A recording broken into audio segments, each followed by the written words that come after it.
Have you ever felt, like, completely untouchable? Oh, that is a dangerous feeling. Right. Think about it for a second. Maybe you thought you had the perfect job or the most secure professional alliances. Or you just held the absolute high ground in a situation. Exactly. You're looking down at everyone else, feeling perfectly insulated from all the chaos of the world, only to have the rug completely pulled out from under you. It happens so fast, too. It really does. And the absolute worst part, it was pulled by the very people you trusted most. Yeah, that is a terrifying, profoundly disorienting experience. I mean, that sudden, violent drop from a state of absolute security to just total, undeniable exposure. And that is the exact journey we are taking you on today. Welcome to this deep dive. We are unpacking a short but honestly incredibly intense historical and spiritual document, the Book of Obadiah. It is a fascinating text. It really is. We're basing this deep dive on the translation provided by Mishon Mamre, which is this fantastic open-source digital library dedicated to making Jewish texts accessible to everyone. Highly recommend checking them out. For sure. Now, the text itself is famously the shortest book in the Hebrew Bible. It is a very brief read, but do not let the brevity fool you. Oh, absolutely not. It's a masterclass in catastrophic pride, deep familial betrayal, and ultimate justice. It packs an unbelievable density of meaning into a very small space. And, this isn't just an ancient, dusty grudge match between forgotten nations. Right. It is a timeless, razor-sharp study of human nature. It forces us to look in the mirror and examine how we behave when our rivals, the people we might feel completely justified in disliking, face their absolute darkest hour. Okay, so let's unpack this. We are looking at a searing prophetic vision directed entirely at one specific nation, which is Edom. Yes, Edom. And to really grasp the sheer scale of Edom's destruction later in the text, we first need to understand the breathtaking heights of their arrogance at the start. The contrast is the core of the narrative here. You really cannot comprehend the devastation of their crash without first understanding just how high they were flying. Exactly. So the text opens with God sending an ambassador among the nations, essentially rallying them to rise up against Edom in battle. Right, gathering the forces. But what stands out to me is how the narrative immediately zeroes in on Edom's internal mindset.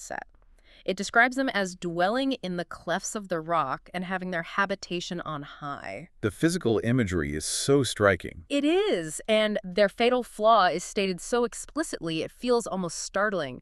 The text just says, "The pride of thy heart hath beguiled thee."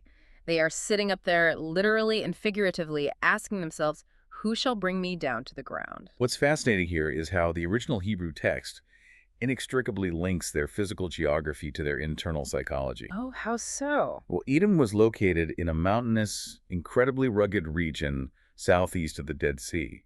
If you picture the famous ancient city of Petra. Oh, yeah, with those massive structures carved directly into the rock canyons. Exactly. You get the idea. The Hebrew word for rock is actually Selah, which was also the name of their capital city. So it's, geographically speaking, an absolute fortress. It just looks impregnable. An invading army would look up at those sheer cliffs and just despair. But that unparalleled geographical security actually became their greatest spiritual vulnerability. Because it made them think they didn't need anyone or anything. Precisely. It reminds me of like a modern-day billionaire building an ultra-luxury doomsday bunker inside a hollowed-out mountain in New Zealand. That is a phenomenal analogy. Right. They are looking down at the rest of the world on an array of security cameras and thinking, I have insulated myself from every possible consequence. The rules of society, the rules of morality, they just no longer apply to me. That is the exact mechanism the text is describing when it says their pride has beguiled or fundamentally deceived them. They bought into their own myth of invincibility. They really did. They forgot that their security was just a temporary historical circumstance, not some permanent attribute of their existence. When you are physically elevated and untouched by the struggles of the people down in the valleys, you foster a complete lack of reliance on anything outside yourself. You start to think you are the architect of your own universe. Exactly. Which brings us to this incredible, striking imagery the prophet uses next. God says to Edom, "Though thou make thy nest as high as the eagle, and though thou set it among the stars, I will bring thee down from thence." The eagle and the stars. Yeah. You picture this eagle, the undisputed apex predator of the sky, but it's not just in the clouds, it's nesting among the actual stars. It is like science fiction levels of arrogance. It's hubris on a cosmic scale. The eagle and the stars represent an attempt to transcend human limitation entirely, to place oneself in the realm of the divine. And the prophetic response is immediate and absolute. Oh, it's swift. The higher you elevate yourself in your own mind, the harder the reality of divine justice will pull you back to the ground. The physical elevation of Edom was really just a metaphor for their bloated self-worship. Okay, so Edom feels utterly secure in these starry heights. But the reality of their downfall when the illusion finally shatters is described as shockingly total. It's a brutal awakening. We move from this grand illusion of safety to the harsh, bright light of complete exposure.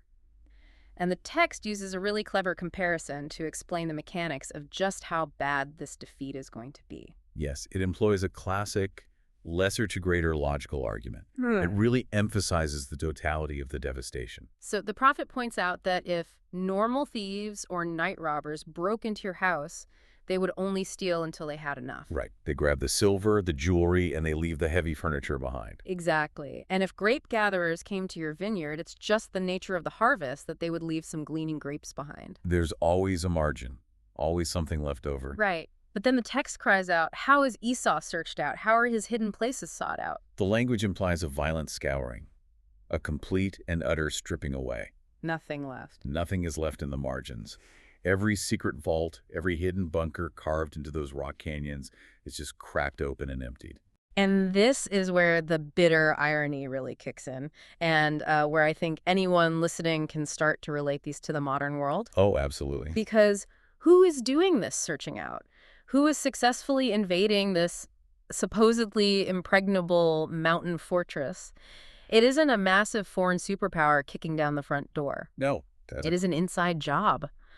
The text paints this brutal political landscape where Edom is betrayed by their own geopolitical allies. But betrayal is deep. It says the very people they were in a confederacy with conduct them to the border. The people who eat thy bread lay a snare under them. It is a complete catastrophic collapse of their diplomatic network. Think about networking today, or corporate alliances. Yeah. You surround yourself with people you believe have your back because you share mutual interests or, financial ties. Edom paid off these nations, formed treaties with them, shared meals with them. Which was a big deal back then. It was huge. In the ancient Near East, eating bread together was the ultimate symbol of loyalty and covenant. And those exact people are the ones marching them to the edge of the cliff. I want to push back on something here, though, because the narrative takes a turn that genuinely confused me at first. Okay, let's hear it. So, amidst all this talk of political betrayal and hidden places being ransacked, the text specifically singles out the destruction of the wise men out of Edom and the mighty men of Teman. Right, the wise men. Now, I know Teman was a major Edomite city, but why target the wise men? If you are talking about the total military defeat of a mountain fortress, isn't that usually about crushing armies and generals? Why focus on intellectuals and advisors? This raises an important question, and the answer goes right back to the root cause of their downfall, their pride. Okay. The real tragedy happening in Edom isn't just a physical military defeat. It's an intellectual and spiritual collapse.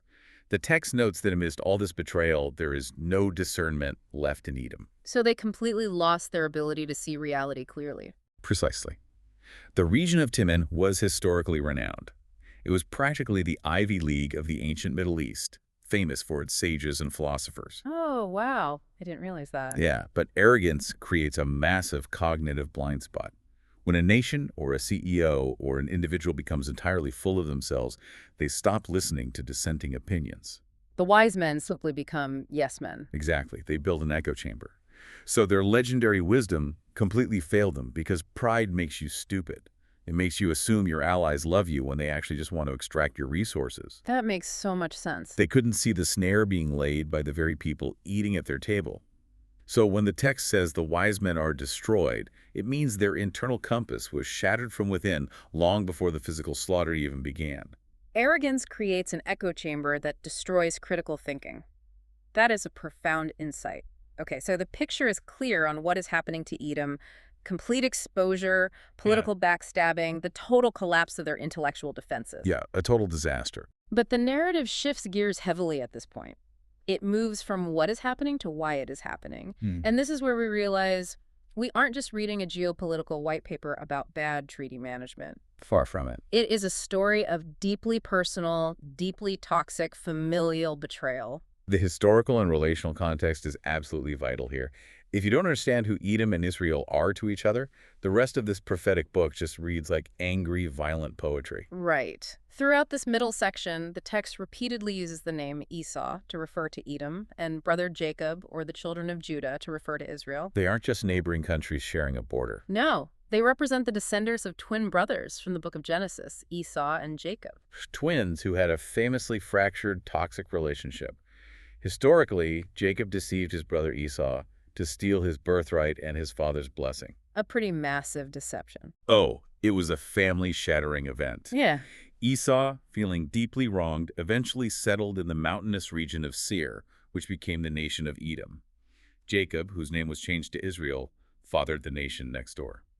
So what we are looking at is a millennia-old family feud, a deep-seated sibling rivalry playing out on a massive geopolitical stage. Exactly. And the crime that brings this ultimate cosmic judgment down on Edom happens during a moment of profound existential vulnerability for Israel. Yeah, the text sets the scene. Strangers are carrying away Jacob's wealth, foreigners are entering their gates, and invading armies are casting lots upon Jerusalem to divide the spoils. Israel is being decimated by a foreign power. Historically, this is likely the Babylonian Empire. It is the absolute worst day in the history of the nation of Israel. Their capital is burning, their people are being taken captive or killed. It's horrific. But here's where it gets really interesting. Look how the text tracks Edom's complicity. I assume they just marched in with the Babylonians and started swinging swords. A lot of people assume that. But the prophet details a chilling, step-by-step psychological escalation of their guilt. Can you walk us through how they actually behaved? It is a terrifying progression to witness. First, the text says Edom simply stood aloof. They just watch. They are bystanders to their brother's slaughter. Wow, just watching. But apathy quickly ferments. The next step the prophet describes is that they gaze upon their brother's disaster, and they actively rejoice over the children of Judah in their destruction. They speak proudly. So the indifference has mutated into active, malicious enjoyment. Yeah, they're throwing a party while the house next door burns down. That is sickening. It really is. And once you justify rejoicing in someone's pain, active participation is the logical next step. Right. The text says they then enter into the gate of the people and lay hands on their substance. They join the looting. They kick their brother while he is down to line their own pockets. And finally, the climax of their guilt, they stand in the crossway to cut off the escapees. They literally set up roadblocks to catch fleeing refugees and deliver them back over to the invading army in their day of distress. They became the net catching the victims. I mean, I can't even fathom that level of cruelty toward your own blood. If we connect this to the bigger picture, the spiritual weight of this familial betrayal is staggering. In the original Hebrew, there is this pounding rhythmic repetition used throughout these verses. What does it say? Over and over, you hear the phrase biam, which translates to in the day of his disaster, in the day of their destruction, in the day of distress. It just keeps repeating. It highlights this relentless, calculated exploitation of vulnerability. Family feuds escalate to this viciousness because the betrayer knows exactly where your weak spots are. It is the ultimate violation of trust. And notice the severe judgment the text places on that very first step of complicity. The standing aloof. Yes. The prophet explicitly states that because Edom stood aloof while strangers pillaged their brother, even thou wast as one of them. Wow. In the eyes of divine justice, the bystander effect is not a defense. Standing back and watching a brother be destroyed with indifference makes you morally identical to the invader. Apathy, in the face of gross injustice, is treated as an act of violence itself. Just standing there watching makes you as one of them. You don't even have to throw the spear to be guilty of the murder. You just have to watch and smile. It's a heavy standard. That is a heavy, heavy standard. And because this crime was so intimate and so deeply cruel, the text pivots for the final time. It introduces a universal standard of perfect justice to right these deeply imbalanced scales. Yes, moving into the final section. The text refers to it as the day of the Lord. This is the dramatic turning point of the entire document. The scope suddenly widens. It is no longer just a localized conflict between Edom and Israel. It becomes universal. Exactly. The day of the Lord is a recurring prophetic concept. It is a moment in history where divine authority steps directly into human affairs to perfectly balance the scales of justice across all nations. And the core mechanic of that justice, the engine driving the entire resolution, is laid out beautifully but terrifyingly. It is the ultimate expression of reciprocal justice, or lex talionis. Eye for an eye, basically. Right. The text declares, "As thou hast done, it shall be done unto thee, thy dealing shall return upon thine own head." It is absolute terrifying symmetry. Every action creates an equal and opposite moral reaction. So if you betrayed your brother, you will be betrayed by your trusted allies. If you stood at the crossways to cut off escapees, you will find no escape when the snare is laid for you. There is no escape from that kind of justice. The text says the nations are going to drink the cup of wrath until they swallow it down and become as though they had not been. Complete erasure. It's like the universe self-correcting a massive error. And this introduces the great literary reversal of the book. The narrative flips entirely. The old switcheroo. Right. The victims who were oppressed become the restored, and the proud oppressors who thought they were gods are reduced to nothing. The imagery used for this reversal is incredibly vivid, too. There is a stark contrast drawn near the end of the text. It says the house of Jacob will be a fire, the house of Joseph a flame, and the house of Esau will be for stubble. Fire and stubble. And the fire will kindle in them, devour them, and there will not be any remaining survivor of the house of Esau. Think about the thermodynamic reality of fire and stubble. Stubble represents the dried, worthless stalks left in a field after all the valuable grain has been harvested. It's just tinder. It has absolutely zero defense against a flame. It is consumed instantly. Edom thought they were an unshakable rock. They thought they were an eagle nesting among the immortal stars. But they were just dead grass. Exactly. Divine justice reveals their true nature. Stripped of their arrogance, they are just dry stubble, completely powerless against the refining fire of restoration. And that restoration takes up the final movement of the text. The captives of Israel, the refugees who were scattered and sold off to all these surrounding ancient territories, are described as returning. Coming back home. They reclaim the south, the lowland, the mountainous regions. They literally repossess their ancestral homes, including the very Mount of Esau. Everything that was violently stolen, everything that was lost in that horrific invasion is brought back into right order. It is a breathtaking picture of total geographical, emotional, and spiritual healing for the victims of the betrayal. The trauma is completely unwound. And it all culminates in the final, powerful statement of the book. "And saviors shall come up on Mount Zion to judge the Mount of Esau, and the kingdom shall be the Lord's." That concluding phrase is really the thesis of the entire book. So what does this all mean for you and me? I mean, we aren't ancient Edomites hiding out in the rock clefts of Petra, and we aren't ancient Israelites facing the trauma of Babylonian exile. Right, the context is very different today. So how do we take this incredibly harsh, violent message of cosmic justice and apply it to our lives today? We have to look at the profound spiritual mechanics operating beneath the historical events. The catastrophic downfall of Edom teaches us that human pride, cruelty, and the deliberate exploitation of others' suffering are intrinsically self-destructive. It eats itself. It does. Arrogance builds an illusion of security. You can build your defenses as high as the stars, whether that means accumulating massive financial wealth, curating untouchable social status, or wielding immense corporate power. Yeah. But if that security is built on a foundation of apathy and cruelty toward the vulnerable, it is entirely hollow. It is just dry stubble waiting for a spark. Wow. The conclusion, "the kingdom shall be the Lord's," is a stark reminder that true authority, lasting security, doesn't come from human maneuvering or geographical high grounds. It comes from aligning yourself with the divine justice that inevitably rights every wrong. But is a massive warning against being on the wrong side of that moral symmetry. As you have done, it shall be done to you. It demands that we rigorously evaluate our own hearts, particularly how we view our rivals or our enemies when they stumble and fall. It is quite the journey we've been on. We started with Edom building an eagle's nest among the stars, utterly convinced of their own invincibility. So high up. We watched as that exact pride blinded them to the political snares being laid by their closest allies. We traced their moral decay, stepping down into the darkness from just standing aloof, all the way to actively hunting down their own flesh and blood at the crossways. A terrible descent. And finally, we saw the restorative fire of justice sweep through, turning the arrogant into stubble and declaring that the ultimate kingdom belongs to the Lord. It is a staggering narrative arc for such a short text. It truly is a masterclass in prophetic literature. Mhm. But before we wrap up, I want to leave you with a final thought to mull over, building directly on that terrifying symmetry we discussed earlier, as thou hast done, it shall be done unto thee. Oh boy, I am bracing myself. Where are we going with this? Think about our modern, hyper-connected digital age.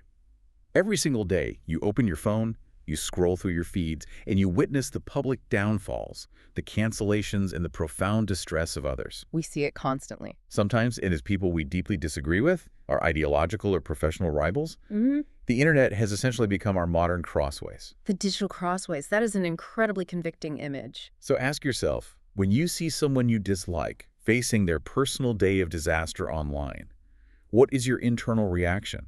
Are you standing aloof, pretending it doesn't matter because it doesn't affect you? Or worse. Exactly. Are you secretly or perhaps publicly rejoicing in their destruction? Are you piling on in the comments to lay hands on their reputation while they are down? Oof. If the exact same measure of justice, the exact same lack of mercy that we silently wish upon our rivals were to return upon our own heads tomorrow, would you be comfortable with what falls from the sky? Wow. If the internal monologue of our own hearts was suddenly broadcast for everyone to see, would we survive our own standards of justice? That is the real question. That is a thought that is going to stick with me and probably haunt me for a long time. Thank you so much for joining us on this deep dive into the book of Obadiah. It was a pleasure. It has been intense, it has been deeply revealing, and hopefully it has given you a completely new perspective on the mechanics of pride, the danger of apathy, and the ultimate reality of justice. Until next time, keep questioning, keep learning, and we will see you on the next deep dive.